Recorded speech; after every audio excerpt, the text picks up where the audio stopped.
is Adam Jennings. Our third candidate is Dean Phillips. And we have some other people I'd like to introduce as they take their seats. Kay Lewis is a director at the congressional district level, and Kay is the director who is the person who interfaces with the candidates so that the candidates are all treated fairly. Kay, would you please stand up? And she also has my questions. And just Cheryl, yes. you never introduced yourself. Everybody's supposed to know me, and I am standing up. I'm Cheryl Bowling. I'm the chair of the third. I live in 48A. I've lived there for 35 years, since before Dale Road went through. And I'm also the chair of the Veterans Caucus, and I chair the budget committee for the GFL State Party. We have I am an auditor by training. I really do bore people to death for a job. We have a tracker tonight. Nate is with the GOP. Nate's loved our events. You've been how many of them? All of them? I've been to so many events for CD3 since April. Yeah, see, Nate's one of us. We just have to keep working on it. If I'm going to eat your food, I'll bring some. And then our moderator for the evening is State Senator Melissa Franson.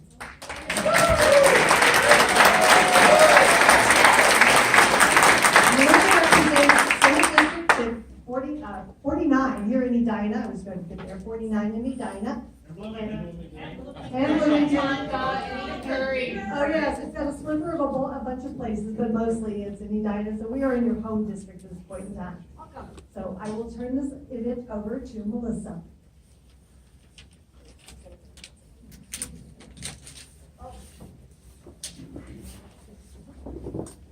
Can everybody hear me? Yeah. Can you still hear me? No. Okay, so we'll have to work with this. Well, good evening, everybody. Thank you for being here, and thank you for those who are visiting from outside of the district. Everyone is welcome in Senate District 49. We are here today to listen from our candidates, not from me, but very quickly. I was elected in 2012 to represent this district, and I've been re-elected in the last election, and I'm very, very proud to represent this great district. So, we're going to start with a quick thank you, obviously, for all the organizers, because it's not just us here coming together. There's a lot of work and effort behind the scenes. So everyone who has worked on it, can at least raise your hand, starting from Cheryl with all the different volunteers. Everyone who's been working on this takes a village. So thank you for your time to help democracy work. So I'll start real quickly with housekeeping rules, the ground rules for this evening. First of all, we're going to be civil. We're going to have disagreements, but we're going to keep it civil, and we're going to try to respect ourselves and each other. Opening remarks are going to be, each candidate will have 3 minutes for their opening remarks, and we're going to have a timekeeper right here, Kyle, and we will cut you off when you're done with by 3 minutes, but you'll get a 1-minute warning.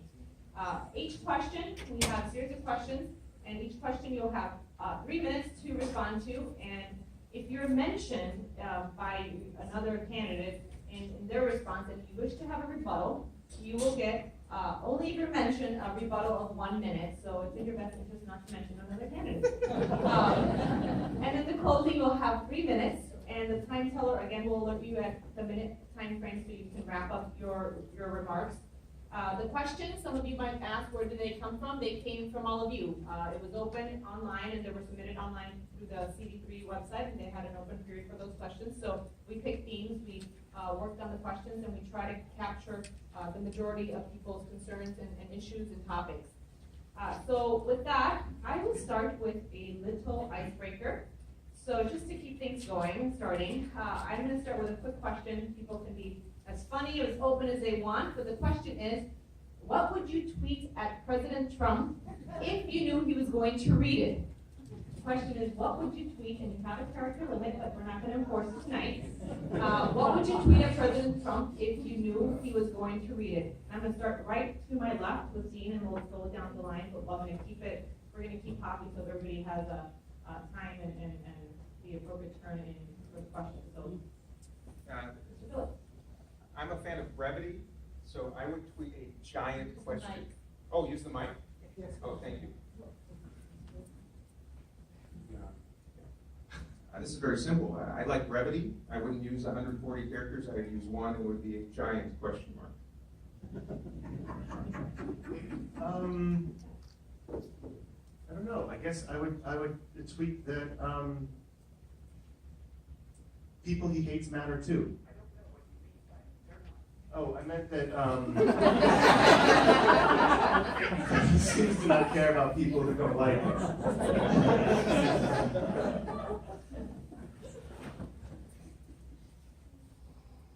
You have a duty to the American people to stand up for everyone. Thank you. So that, with that icebreaker, thanks everybody. And feel free to applaud, feel free to, just don't throw things or paper towels or anything like that, please. The first question, and this was a serious question, it's a serious yes or serious no answer. Will you abide by the endorsement? Yes or no? And I'll start with Senator Maria. Yes. Woo! Yes. You want to answer for me? And yes. So in the spirit of keeping some topics, and they were given some of the topics ahead of time, just the framework of the topic. Oh, excuse me, thank you. Opening remarks, someone's keeping me on track. With the opening remarks, we'll start with Jennings next. Thank you. Thank you everyone for coming out this evening. This truly is a testament to Democratic politics in Minnesota. We're about a year out from election, and we've got a pretty good crowd here. That says a lot about our system and our institutions. Now I'm running because I contend that Democrats don't win in the 3rd district when they pander to Republicans. Democrats win when they embrace core Democratic principles and values. Now I think there are 3 principles that define Democratic core principles we should all believe in. I'm not sure all of us on the stage do believe these things, but 1, single-payer universal health care. Anything less, and we're pandering to profiteers at the expense of millions of Americans. Public education. We need to do everything that we can to stand behind public education. I'm the product of public education, as is my wife, who's a pediatrician. She takes care of families all across the West Metro, and we need to do everything we can to prevent our public tax dollars being chipped away and sent to charter schools and voucher programs. And finally, Democrats are the party of union labor. I stand with labor because labor stands with working families. Now I'm proud. I'm the only labor endorsed candidate in this race. The UAW came out and endorsed me a little over a month ago. I used to work at Ford. I was a UAW member. I've held my union card. I have my MBA from Carlson in finance. I managed a portfolio of $9.2 billion. I sit on city council in Tonka Bay, right here in the 3rd district. And I served in the Minnesota Army National Guard for 8 years. I'm a husband. I've been married for 13 years. I have 2 children, 5 and 2, Dorothy and Atticus. I'm a deacon in my church, and I'm a small business owner. Being a Democrat to me it's not a theory, it's not an intellectual exercise in any way. It's the way I live my life, and it's the way so many of the individuals in this room tonight live your lives. Thank you.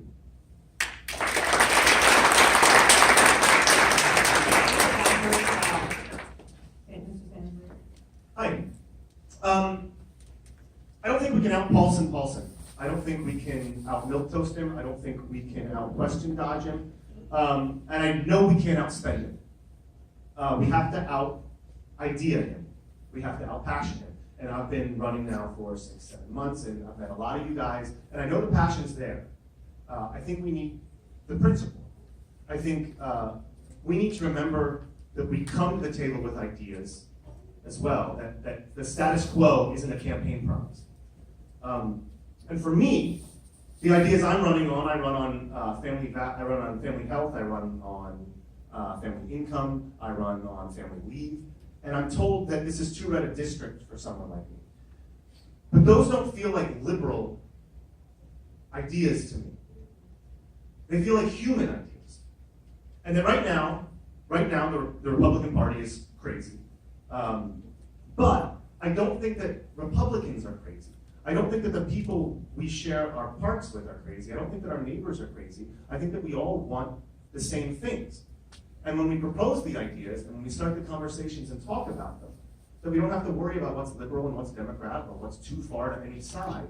We have to remember what's reasonable and what isn't. And stand by the ideas that make us who we are. Hopefully we'll talk about them for a little while tonight. Thanks, guys.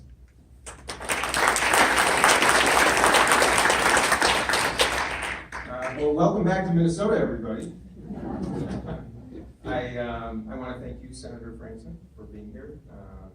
Kate and Steve here, and Elaine Rothman. I also want to thank Alicia Donahue, who was here and at one point was amongst us in the front of the room, and grateful for your continued participation. And I know we haven't seen the last of you, and I'm grateful for that. I watched the last election returns in November with my teenage daughters. And upon doing so, had never been so dismayed and disappointed in our country in my entire life. And I was appalled. And I woke up the next morning and I said to myself first and then to my daughters that I wouldn't be a complainer or harbor resentment or anger, that I would participate. And I believe it is a responsibility to do so in times like these. And I reflected on the fact that our Constitution anticipated a president like Donald Trump. I do believe that. But I do not believe our Constitution anticipated a Congress filled with so many members who lack courage. Hear, hear.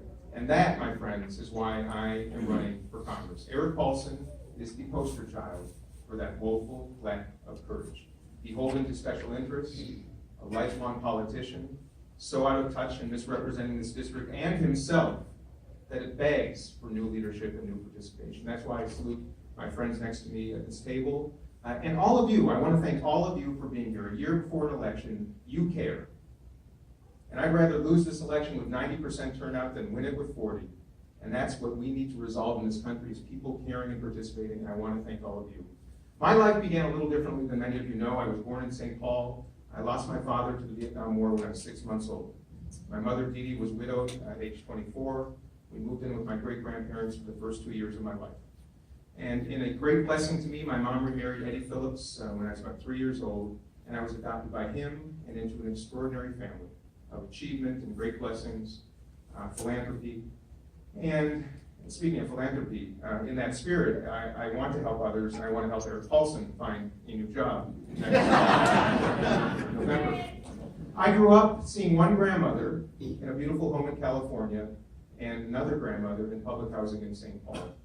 I know that very fine line between advantage and disadvantage. And I believe it's a responsibility of people with the blessings that I've been afforded to stand up and provide as much opportunity to others as I humanly can. I've been trying to do so outside of the system, in this community for many, many years. I recognize it is time to participate, and that's why I'm doing this. If you want to know who I am, I ask you to look at a little video that I posted for the first time today. My campaign did it, which summarizes my principles, my values, and my overarching mission, which is to get people to talk again. Republicans, Democrats, independents, and libertarians. Thank you. That's my mission. Thank you all for being here. Thank you, everybody, for those opening remarks. We will start right off with the first question, and the subject matter is climate change. And the question is, what do you feel are some of the best steps to address climate change? Again, the question is, what do you feel are some of the best steps to address climate change? And I will start with Mrs. Santamaria. Thanks. I've talked about it for a while now. We need a moon mission for Earth. And that means government works. I think we need to treat staying on this planet in 50 years as importantly as we treated leaving it 50 years ago. That means smart minds, big rooms, a lot of money. But it's not money we haven't spent before. We built the Transcontinental Railroad, we put a man on the moon, we built the highway system, and I was going to say those were all Republican presidents, but Eisenhower and Lincoln at least were. Now, how do we get the money? Where does it come from? So we create a joint commission between NASA and the Army Corps of Engineers. Wasn't it? It's NASA. I did have a teacher in high school who had a direct line to NASA because he was a rocket scientist. That's a different story. Ask me about it afterwards. But we create a joint commission between NASA and the Army Corps of Engineers. Why the Army Corps of Engineers? Because 60 cents of every tax dollar you pay goes to the military, right? So the Army Corps of Engineers opens up a lot of money, and they're really good at building things. So if we commit to what we know the future is bringing us, then we start creating the infrastructures that make this society the prosperous place it has been for businesses for the past 100 years. Thank you. Next will be Mr. Jennings. You volunteered to go forward. So I think the first thing we need to do is recognize that we have an issue.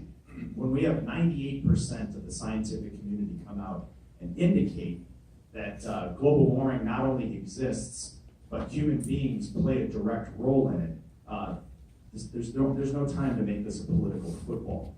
Now, Eric Paulson came out a number of years ago, and when he was asked about this particular topic, his response was something to the effect of, well, I don't know if I know enough one way or another about global warming, whether it exists or not. And I have to say, if there's one thing that I agree with Eric Paulson on, I think that he probably doesn't know whether or not he knows enough about global warming or not. So, anyway, I've had some experience in this in the past. When I started at Allianz, I started the renewable energy program there. It was several $100 million. The very first investment that we made was in a 550 megawatt solar farm. It was an opportunity to partner with the marketplace. And that, to give you a sense of how big that is, that's enough power to provide energy for every household in the 3rd district. Now, there's an important thing with partnering with the marketplace. And I read, Robert Rubin has written in his book, In an Uncertain World, this idea about putting carbon as a liability on a balance sheet. And thereby it affects the value of a company that's carbon rich. What you've done is you've just incentivized all the CEOs that burn too much carbon to try and do everything they can to minimize that. And then you've also enlisted an entire army of analysts on Wall Street that are watching these guys like hawks to make sure that they bring every dime out, every dime of value that comes out. And I think that's a way that would just be seismic if we could do that, because it would be every single company in this country. Thank you.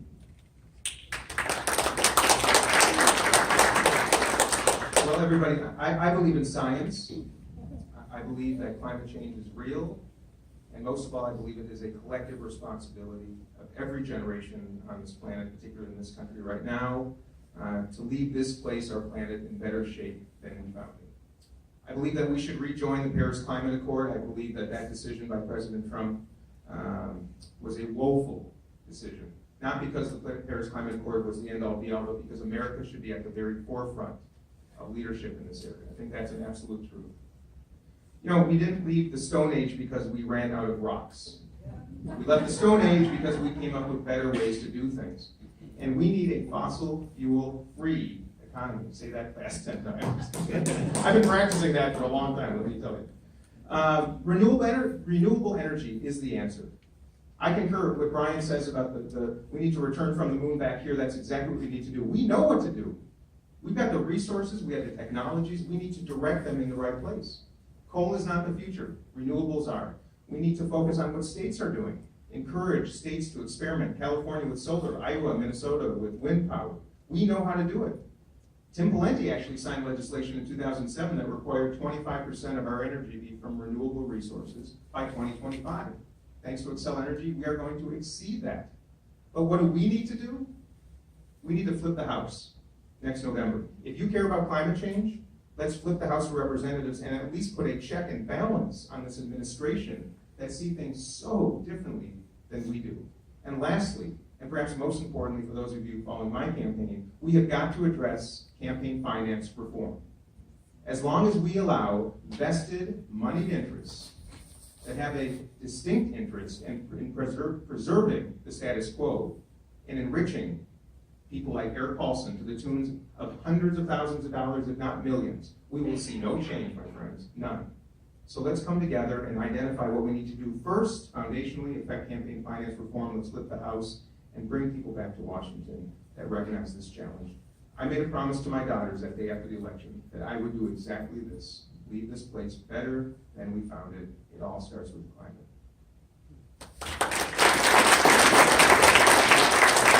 My next question is on healthcare, and we'll start with Mr. Phillips. What are some possible solutions to address the opioid crisis? What are some possible solutions to address the opioid crisis? Well, I believe we have to recognize that addictions generally and chemical abuse generally are health issues and have to be treated as such. I wish we would stop treating them only as criminal issues because we have gotten nowhere. If anything, we've perpetuated a terrible injustice, if you will. I believe 500,000 Americans have died of drug overdoses just in the land from 2000 to 2015. It is an extraordinary number. It is a tragedy that this country hasn't addressed something that is so clear. Did anybody watch 60 Minutes about a month ago? And they had a story on the opioid crisis. And the premise was that we have a system, and I saw some hands go, thank goodness. If anybody wants to know what's wrong with how our government operates right now, watch that story. You can Google it online. It is corruption. The prescriptions for opioids have increased, I think, fourfold in just a handful of years, but pain has not increased. So what do we need to do? The AMA issued a letter with 3 very simple points right here. Waive Medicaid's 16-bed federal limit to treat patients with substance use disorders. Afford access to drugs, medicines that actually can help treat opioid addictions, which we do not do in mass. And then most importantly, enforce existing substance use disorder parity laws. These are simple answers, effective answers. In fact, Paul Wellstone and Jim Ramstad cooperated on doing just that, the latter. So these are truths. This is an important issue too relative to healthcare generally. Acupuncture is effective at treating pain about to 90% efficiency of that of opioids. And yet, there are very few insurance programs that cover acupuncture. And I don't know anybody that's addicted to acupuncture. But these are truths, everybody, and we need to elevate this. Because there are some inexpensive, absolutely accessible, and helpful treatments in lieu of opioid prescriptions that we can address. So these are some simple changes. But first and foremost, we have to recognize it is a national health crisis. It's a national health crisis that we can address, and this is a holistic approach that we have to take action on. Thank you. The next one will be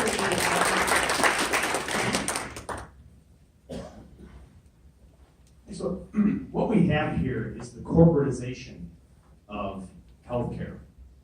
You take a look at drug companies, and they're essentially selling synthetic heroin at unbelievable volumes to people who don't necessarily need it.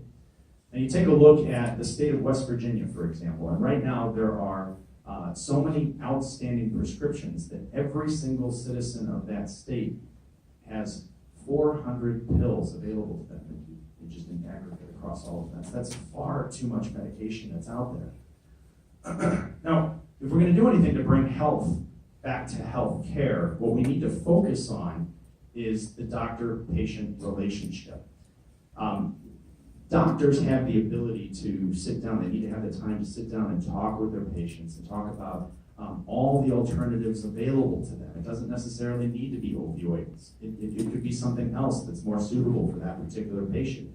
But right now, and we have to be very careful about this with outcome-based medicine, there's this incentive for doctors right now. They gotta move, they gotta chug, they gotta send so many patients through because they gotta hit their eye on their patient satisfaction surveys. Now think about that. Someone's addicted to opioids and you don't give them the product they want, and they're gonna score. You're gonna get a low score, and that's gonna potentially hurt your ability to provide health care on an outcome-based system. But I think what we need to do is it's essentially about access. And I'm for single-payer Medicare for all. If we had that, everyone would have access to a system. So if they needed help, they could get it. No, we need to treat it the same way we would alcoholism or any other addiction that's out there. And at the end of the day, what we need to do is put the patient and the doctor and the relation that they have and foster that and get drug companies and insurance companies out of the way. Thank you.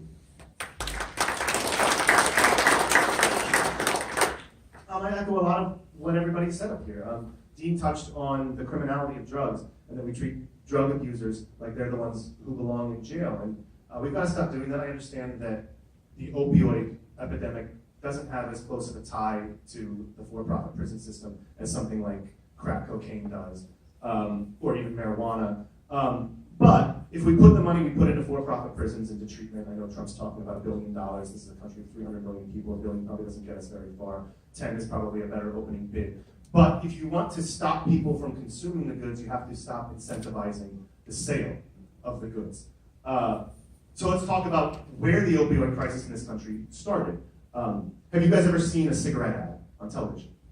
I haven't in my lifetime. Some of you maybe have in your lifetime, but if you haven't recently, it's because they were outlawed. It's because they were outlawed in 1970, 1971. We don't let people do that. We don't let cigarette companies go on television and advertise and tell people they need this thing that they don't. And right now we have pharmaceutical reps selling doctors on something, and then we have patients selling doctors on this thing that they've been sold on.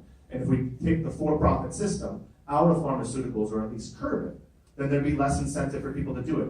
OxyContin came out in 1996. It was a $48 million industry. They put the largest marketing program that has ever been behind any pharmaceutical before that behind it, and within 4 years they were selling $1 billion worth of it a year. $1 billion, 20 times, because they marketed it. Heroin's always been around. It was marketing OxyContin that got it in everybody's medicine cabinet. And now, how do you get people off it? Because there's two parts of this, right? There's the people that are getting addicted to it, and there's the people who are already addicted to it. We need to make getting off of it, we need to get methadone as prevalent as OxyContin is in this society. We need to make it as easy to get off of it as it is to get on. And we do that by funding the research of, you talked about acupuncture. Maybe the reason insurance companies don't fund acupuncture is because Bristol Myers Squibb can't sell it. But I just got an update today from National Geographic that sea snails, that venom from sea snails is a non-addictive painkiller about equal to OxyContin. If we put research into things to get people off it, or we put money behind producing methadone, which gets people satisfies their addiction without actually giving them the high that they then go back and chase, then we can start curbing the people that are already addicted to it. Thanks. On to a less depressing issue of gun safety. I didn't mean to be sarcastic, but it's a very serious issue, and it was one of the questions that came from our audiences and from CD3. So this one is basically, tell us your best ideas around gun safety legislation. What would you do when you get to Congress? And we'll start with Jenny, then Santeria, then Phillips. Excuse me. So this is going to be central, I think, in the next election, especially with all of the things that we've seen just over the past several months. And this is particularly important to me. I think about Sandy Hook quite a bit. My daughter, she was scheduled to be baptized, and the Friday prior to that Sunday, 27 children were murdered. And it put a dark cloud over that entire weekend, and I think it still continues to haunt all of us today. We need to figure something out here. My wife, she's a pediatrician, and one of the things that they deal with, one of the biggest health crises that they have is that children have access to pistols in their home and they end up shooting themselves or their little brother or sister. 2/3 of a lot of the violence that we see with guns, it's just related to suicide. You know, if we had single-payer universal health care, those people could have access to something. We might not be able to solve the problem, but we could at least lessen it to some degree. So some solutions that I think we could implement. It's low-hanging fruit. It's something that we do. So we need to recognize that this is a healthcare crisis. We should put the CDC in a position where they can actually study it. Congress bars that today. That should go away. We should recognize that it's a healthcare crisis. We've got universal background checks that we could implement. Certainly we could implement no fly, no buy. If you're too dangerous to get on an airplane, if the federal government thinks you're too dangerous to get on an airplane, well, you're probably too dangerous to also be able to buy weapons. And they've shown that had that law been implemented, the massacre that occurred in Orlando a little over a year ago, that person would not have had the ability to purchase those weapons. Certainly we can outlaw high-capacity magazines, and we've got automatic weapons. But there's a lot of common sense stuff that we can do. We need to stand up to the NRA on this. I think we need to be bold about it, and this isn't about politics. This is about doing the right thing. When I get elected to Congress, I will do the right thing. Thank you. I agree with most all of that. There's gun show loopholes we can get rid of. There's background checks we can certainly implement on all gun sales, going under databases, all that stuff. But the one thing I really do want to talk about is something that I think Republicans, the thing that they talk about. I wonder. No.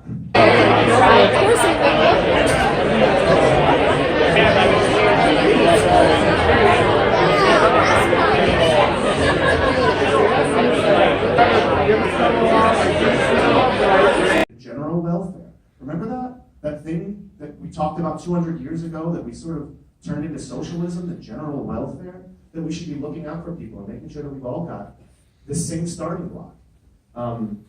So, let's promote it and let's do something.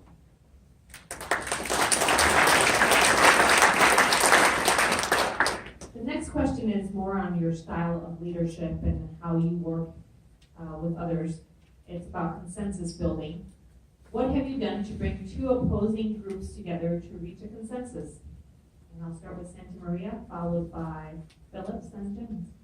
So my background's a little different probably than these two. Certainly, and most of you, I came from the Upright Citizens Brigade in New York, which is a comedy theater. I was also a performer at the Groundlings in LA, and I remember being in New York.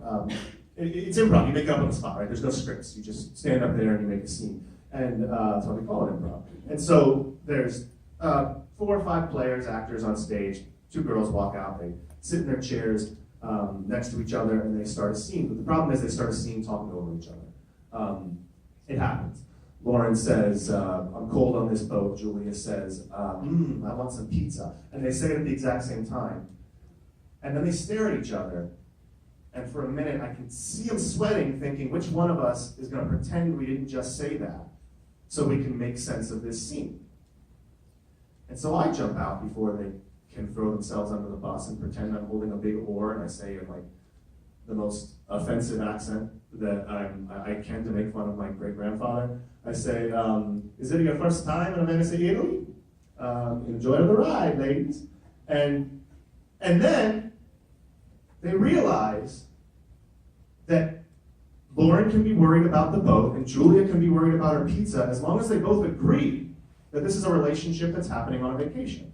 And in improv, we have these rules of agreement, no matter who you're talking about, Del Close, Amy Poehler, whoever's teaching it to you. You have to agree to agree. You have to agree to agree. And I think that right now, like I said this before, we've got a Republican Party that's crazy, that's not interested in agreeing. But when we're on our playgrounds and when we're talking to our neighbors, we agree to agree. That when we talk and we reach commonality and we understand that politics aside, red and blue aside, we all want the same things. That we all want a healthy family and we all want everybody to be treated equally. And we all want an income that we can send our kids to college on. That we've agreed to agree, and we can get together and work, and no matter which side we're coming from, whatever our policy differences are, as long as we keep in mind that that objective is the same, that we're all on the same vacation, that we can get a lot done. We walk out together, trusting that each other is there to support us, like we do in improv. And as long as we keep our eye on that same goal, we can really make something beautiful. And that's what I'm trying to do.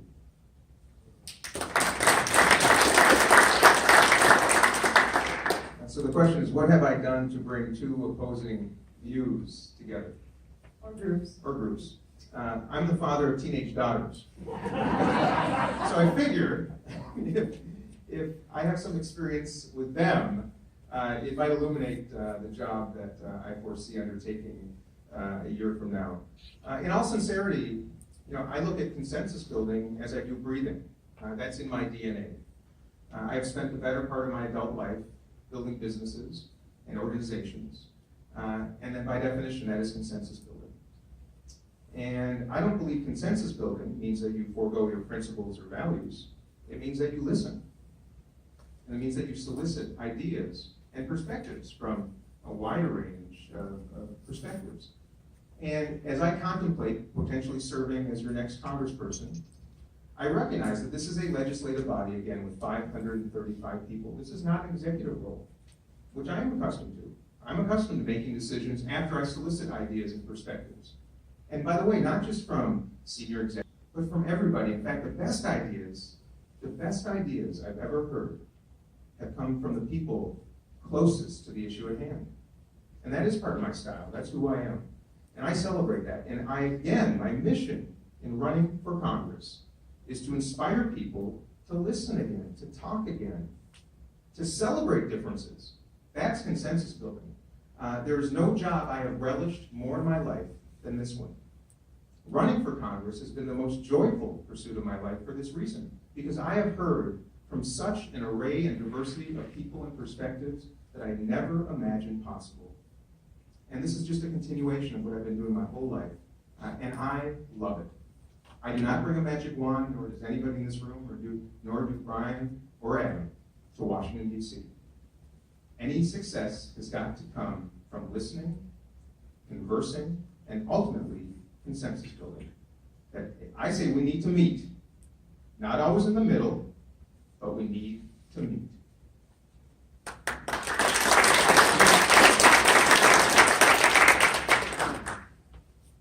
So I've had a number of experiences, certainly in business and the military, building consensus. In the military, oftentimes it's thrust upon you whether you want to or not. And in business, Allianz, I love that example. I started the low-income housing tax program there. Right now today, it's highly successful. They've expanded it. It's a $400 million program. I started the renewable energy program, and I wasn't senior management there. In order to get these programs started, there was a lot of consensus building that needed to occur and to push this up and convince a lot of high-powered people to get things done. But I think the thing that I'm most proud of right now today is that just last week in City Council, we had a deadlock. And it wasn't a two-way deadlock, it was a three-way deadlock. And I had the opportunity to come in. We're trying to discuss short-term rentals. That's something that's been brought to the doorstep of so many cities right now, and we're trying to figure it out too. We're trying to figure out free property rights versus banning them outright, somewhere in between. And it was great. I love all of the council members that I work with. I have a lot of respect for them. We all came to the table, and I'm proud that I was in a position where I helped kind of talk through my rationale and where I was coming from. And we pushed it through. We moved to the next level. It's not done yet by any stretch of the means, but the fact that we merely broke the deadlock, I'm extremely proud of.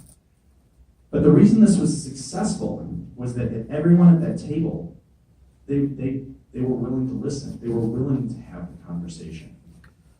And when you take a look at what's going on in Washington right now, the Republicans have no interest in talking to us.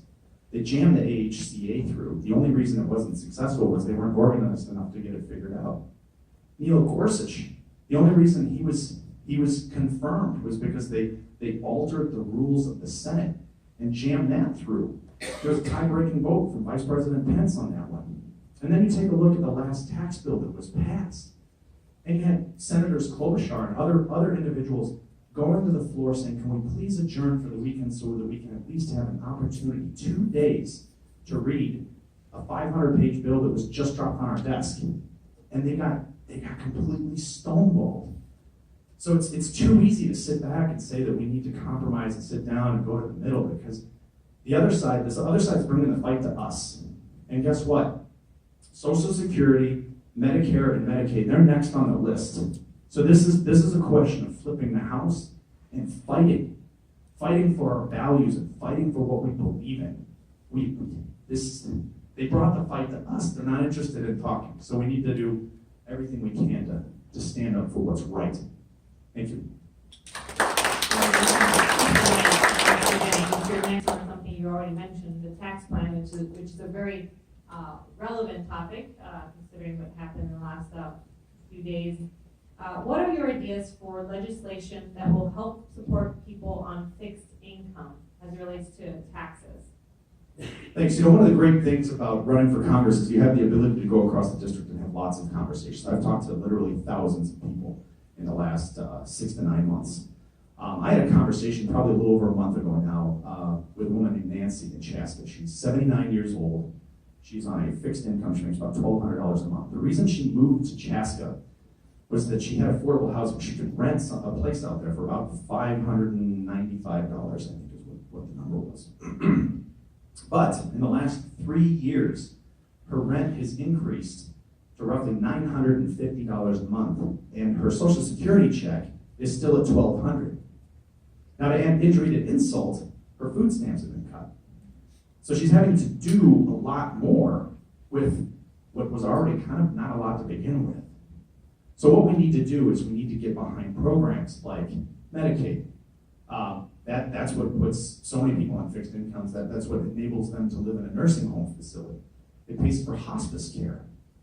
We need to do everything that we can, make sure that the block grants aren't being cut, because that helps provide Meals on Wheels to a lot of elderly folks in this district. Certainly, as I was saying, Medicare is also on the chopping block right now, but and we need to do everything we can to safeguard that. And if we pass single payer universal, that's one way that we can do it. But many of these individuals as well have supplemental income, because they don't have enough to live on. So if we can increase the minimum wage, we could do a $15 an hour minimum wage. And I'm not sure that we all agree on this, but if we can do that, those individuals will make more income so they can simply have what they need. They can buy food. And we need to do everything that we can to get behind defined pension benefits, so the people that have worked hard and earned things in their lives can continue to receive the benefits that they work for. So, thank you very much. Me? Yeah, we got to take care of the generation that took care of us. Affordable housing, Medicare expansion, protecting Social Security, all of those things. I also do want to talk about, the same things you'll hear every liberal stand up here and say. I do want to talk about inflation, which is something that we don't think affects everything, but most issues are an economic issue. And if you're on a fixed income, the money you get paid when you're 65 goes a lot further than it will at 85 after 20 years of changing dollar values, right? And so it may not be a popular position, but we have to start steering the economy in a way that's beneficial for us. We have to bridle it sometimes. Right now, that means we need to boost interest rates. We need to slow it down. I know we're all excited to see the stock market going up. It's helping a lot of us in this room probably. But a year over year of whatever it's been, 30% in the past year or two, isn't great for long-term dollar values, and it's going to be even worse when these investors who look at quarterly profits realize that growth like that isn't sustainable for their investments. So when we can control the economy and make it grow at a stronger, steadier level, something that we can sustain, it means dollars hold their values longer. And when we have a tax cut, like we just voted on last week, and we'll hopefully never make it to Trump's desk, but looks like it probably will, we inject a ton of currency back into circulation and send it into a very select group of people's hands. So the currency value on the whole is adjusted for the new currency that's put back into circulation, but only a certain amount of people are benefiting from it. And so you start seeing dollar values be unstable again. So if we look at strengthening the dollar, affordable housing, Medicare expansion, Social Security protection, and start taking care of the people that need us to be taking care of them because they got us this far, then I think we'll be a lot better off.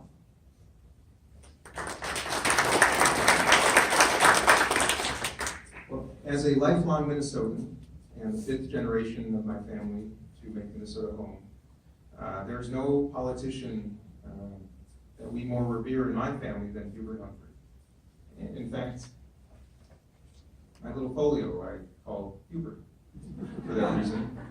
And one of his quotations is my very favorite. He said that the moral test of a government is how it treats those in the dawn of life and in the shadows of life. And that's the lens through which I view public policy in this country. That is the moral obligation of all of us, including the twilight of life, which is the end of his quotation. And I reflect on my own experience visiting my grandma Ruth in St. Paul in a public housing development. And I didn't know then, but I know now that all she lived on was Social Security, and she barely made it by. And more recently, I've spent a lot of time with Dottie and Jerry Gilbison. And those of you who knew Jerry, who just passed away last week, will know what a remarkable man he was, and what an extraordinary couple they are. You know, this last week we lost Warren Spanis and Jerry Gilbison. They could not be more dissimilar.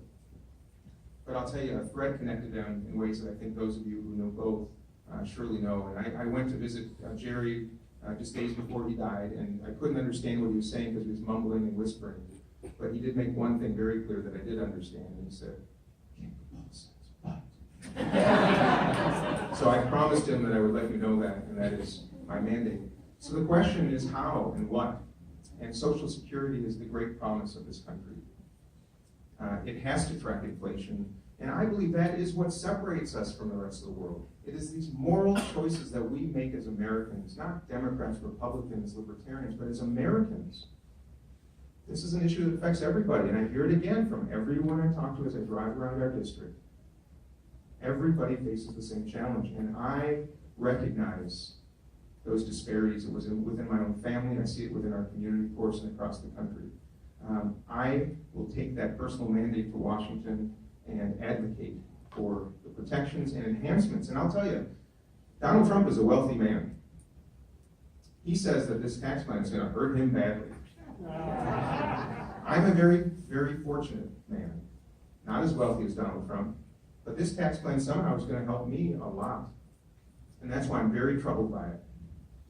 Deeply, deeply troubled by it, because this is exactly the opposite of what we should be doing, and that's why I'm running for Congress, everybody, because there are too many people that need it, and I'm not one of them. I give as much away of my time and treasure as I possibly can, but that's not enough, and that's why I do want to go to Washington and ensure that there is somebody looking out for people and someone who can really understand in his heart those disparities.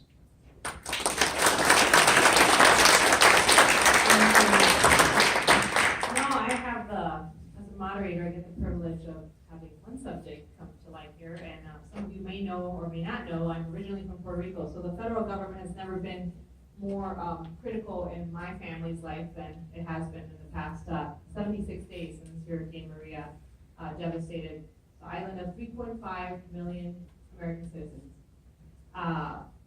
66 days ago, when we hit 66, my parents finally got power. So, and my grandmother needs oxygen. So all these issues, we can't forget that we're lucky that we're in Minnesota, but that others in other states and other parts of our country are serving or going through some tough times. So my closing question for the panel, Puerto Rico, if you don't know as well, with 3.5 million people, does not have a voting member of Congress. They just have one person, resident commissioner, who represents them. But if you were to represent the citizens of Minnesota in Congress, and you do have a vote in legislation in committee, and Minnesota were to be succumbed by a devastation of Hurricane Maria magnitude, what would you do to advocate for your constituent, and what would be your plan, and how would you get there? I know this is a few-pronged question, but God forbid we ever have to deal with that situation.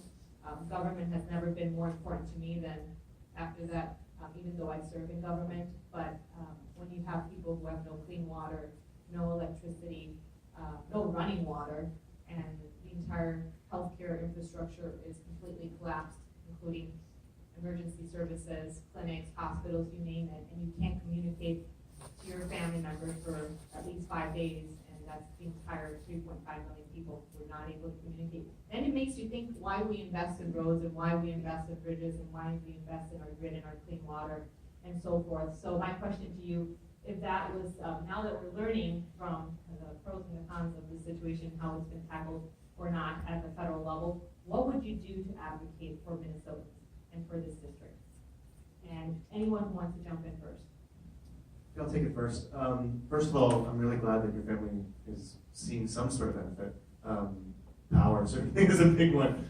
But yet, the disasters that hit Puerto Rico and the Virgin Islands, in Houston are devastating, and it's really been demoralizing to see the way our government has picked and chose who they wanted to help and who they didn't, and then being left to guess why and sort of understanding why they were helping people in certain areas and not people in others.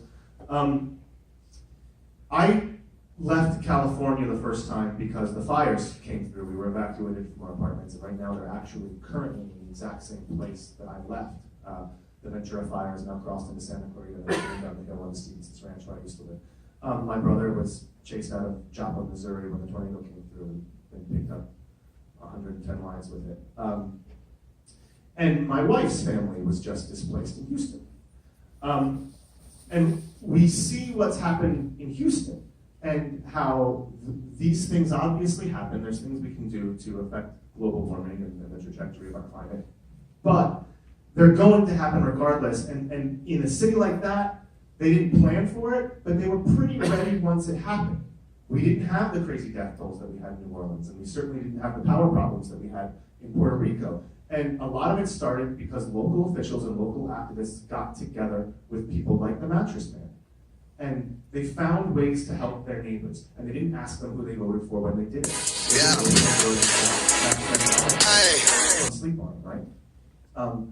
And so I guess as a local official, as a leader here, whether or not I have any power over state government or not, it starts with getting out there and knocking on doors and finding boats and driving or floating down the road and seeing who you can help, talking to the influential people in town, using your network, seeing who can help and how, and never letting up when you get to the federal government on where this money needs to go and getting it there. And Chris Christie, for all his awfulness, did welcome Obama into New Jersey with open arms in 2012 because he knew that Obama was there to help the people of Sandy, right? That politics at one point have to be checked at the door. And I would love to have a longer conversation actually about representation on the Republican effort to de-democratize America and why Puerto Rico has no representation and why the District of Columbia has 700,000 people without representation. But that's a conversation for another time.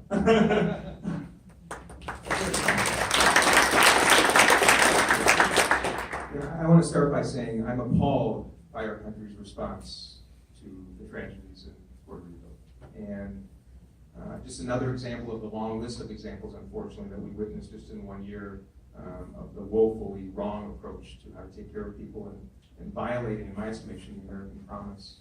And as you know, I've got extended family in Puerto Rico, and we've learned firsthand about the challenges being faced.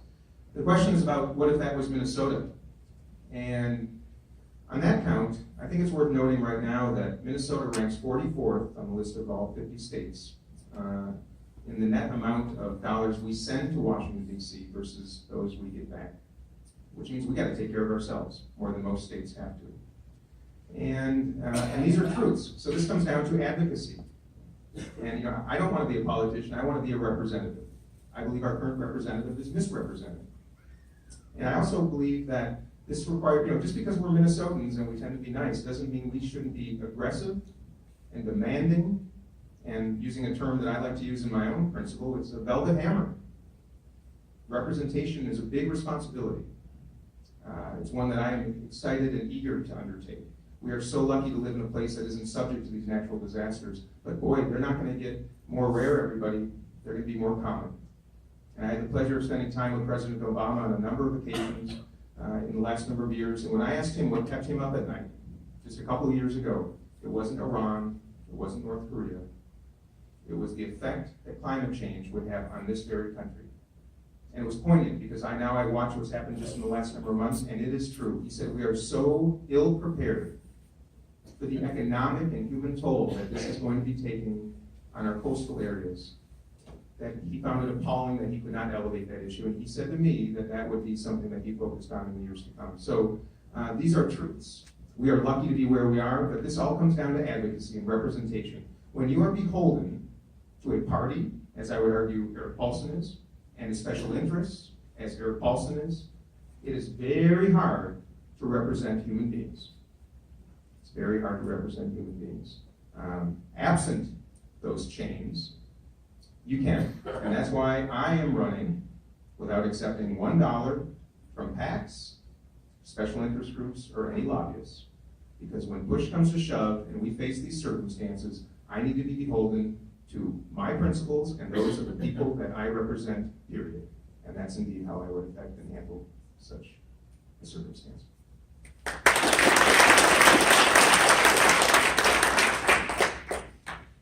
You know, something like this comes down to kind of common sense funding. And I say this as someone who sits on city council. As part of that opportunity, I've been granted the ability to sit on the board of the Excelsior Fire District.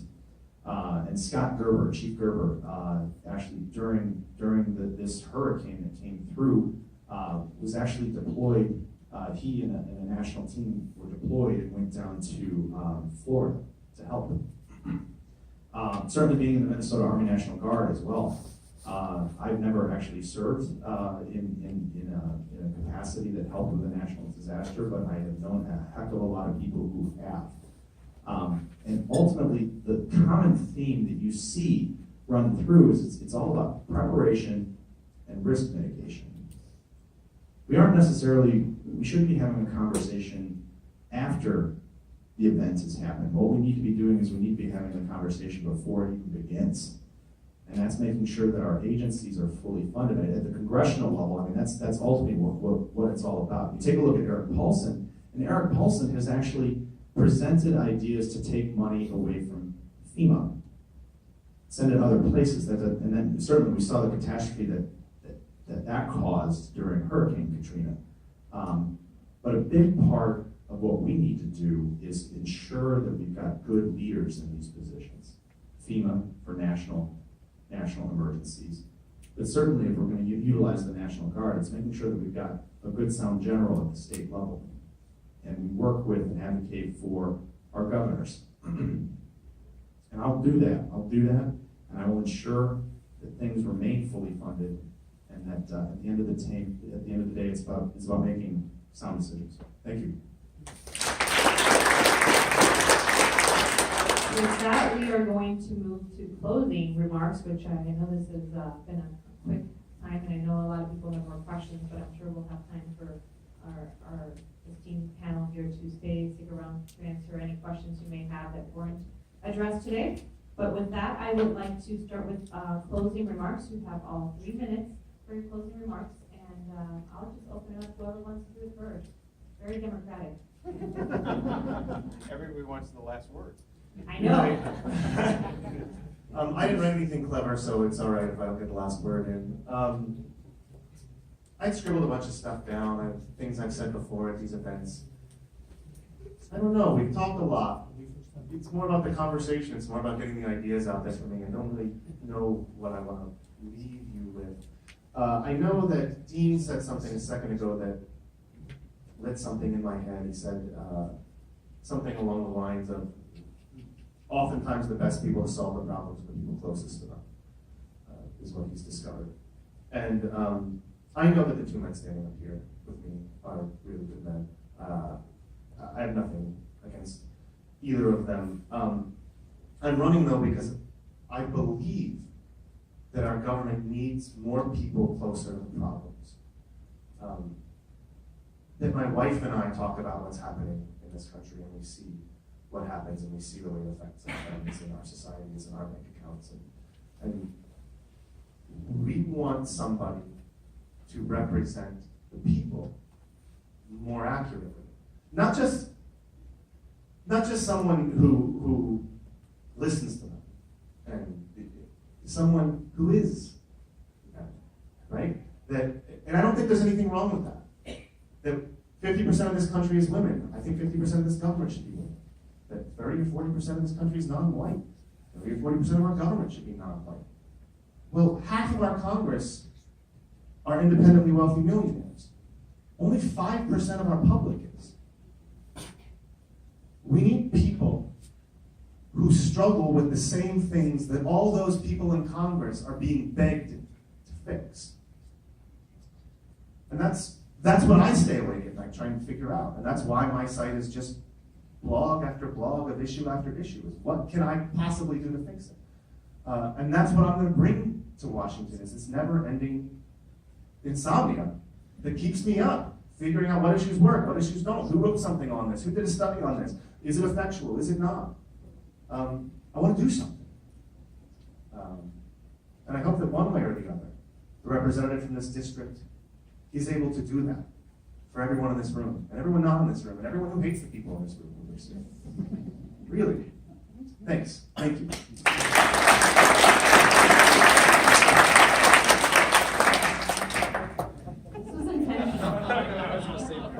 was intentional.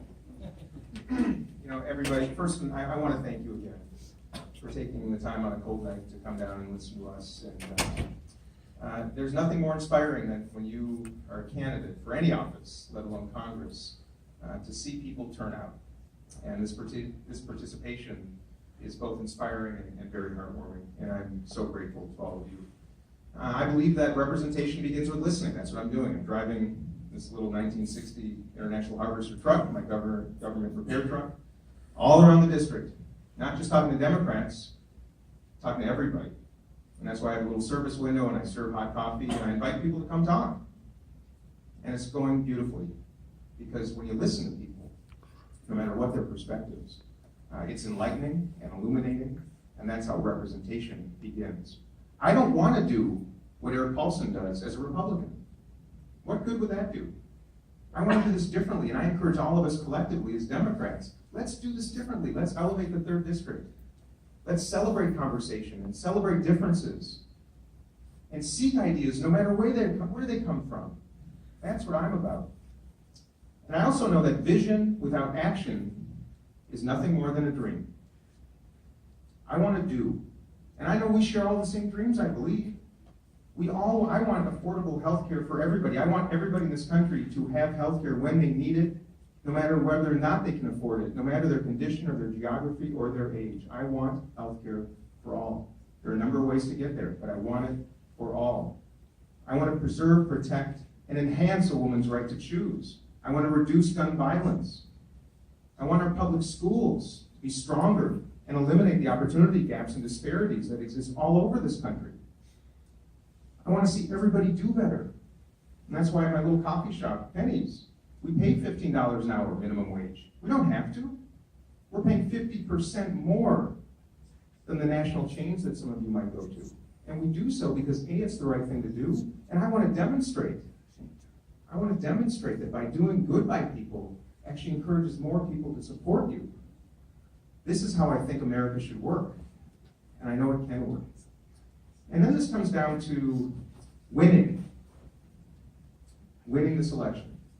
Because many of us in this room, including my associates at this table, we're like-minded about what we want to see achieved. We might vary a little bit in the tactics or the means to those ends, but we want to see the same thing achieved. I believe I share values and principles with all of you, and I want to get things done. That's what I've been doing my whole life. We set up a beautiful campaign. We've received 2,400 contributions, only from individuals, because I refuse money from PACs and lobbyists and the like.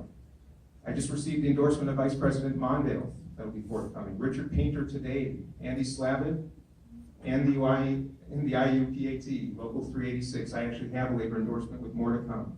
I encourage you to join us because it's going to take a lot to beat Eric Paulson. And I'm grateful to you, I celebrate you, and I'd love to earn your support. Thank you so much. Thank you.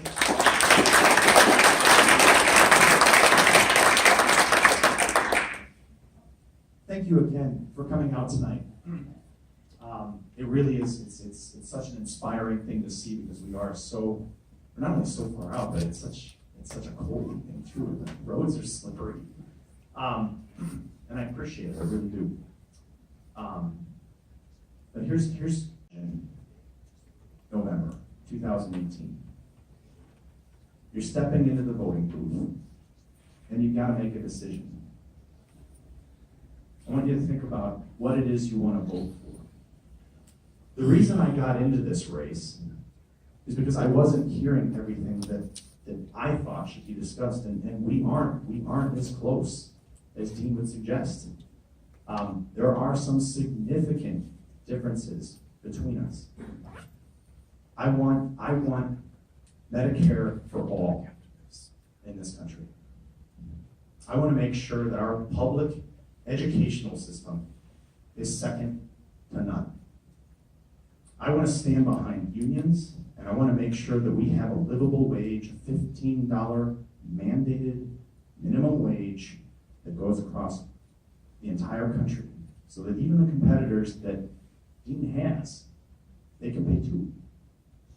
If anything, he'd be in a position where he could pay his employees even more at that point in time. So this is what if this is the kind of world that you want to see, if these are the things that you want, Medicare for all, good education, then join us. Join us. And let's try and make the world a better place. Let's do this, and let's make it a reality. Thank you. Thank you all for being here today, and I think Cheryl, would you have some closing remarks here for us tonight? I'd like to thank everybody for coming. I'd like to recognize at this time Kate Peer. She's the chair of ST50. She's one of the organizers.